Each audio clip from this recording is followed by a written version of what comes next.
ಈ ಶಾಂತವಾದ ರಾತ್ರಿ, ಚಂದ್ರನ ಬೆಳಕಿನಲ್ಲಿ ಹೊಳೆಯುವ ಹಿಮಾಲಯಗಳು, ಗಾಢ ಮೌನದಲ್ಲಿ ಮುಳುಗಿದ ಬ್ರಹ್ಮಾಂಡ, ಗಾಳಿ ಸಹ ನಿಶ್ಚಲವಾಗಿದೆ. ಇದು ಮಹಾಶಿವರಾತ್ರಿ. ಕೈಲಾಸ ಪರ್ವತದ ಮೇಲೆ ಅಗಾಧ ಧ್ಯಾನದಲ್ಲಿ ಕುಳಿತಿರುವ ಮಹಾದೇವ. ಅವರ ಮೌನದಲ್ಲೇ ಅನಂತ ಶಕ್ತಿ ಅಡಗಿದೆ. ಅವರ ತಪಸ್ಸಿನಲ್ಲಿ ಸೃಷ್ಟಿಯ ರಹಸ್ಯ ಅಡಗಿದೆ. ಒಂದು ಕ್ಷಣದಲ್ಲಿ ಆ ಮೌನವೇ ತಾಂಡವವಾಗಿ ಮಾತನಾಡಿತು. ಶಿವನ ದಿವ್ಯ ನೃತ್ಯ ಪ್ರಾರಂಭವಾಯಿತು. ಸೃಷ್ಟಿ, ಸ್ಥಿತಿ, ಲಯ ಎಲ್ಲವೂ ಆ ನೃತ್ಯದ ಲಯಕ್ಕೆ ತೂಗಿದವು. ಪ್ರತಿ ಹೆಜ್ಜೆಯಲ್ಲಿ ಭೂಮಿ ನಡುಗಿತು, ಅಹಂಕಾರ ಭಸ್ಮವಾಯಿತು. ಆದರೆ ಈ ಪವಿತ್ರ ರಾತ್ರಿಯಲ್ಲೊಂದು ಮತ್ತೊಂದು ಕಥೆಯೂ ಇದೆ.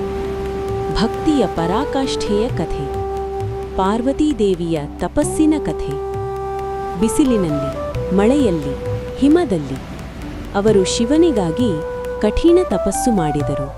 ಶಿವನಿಗಾಗಿ ಮಾತ್ರ.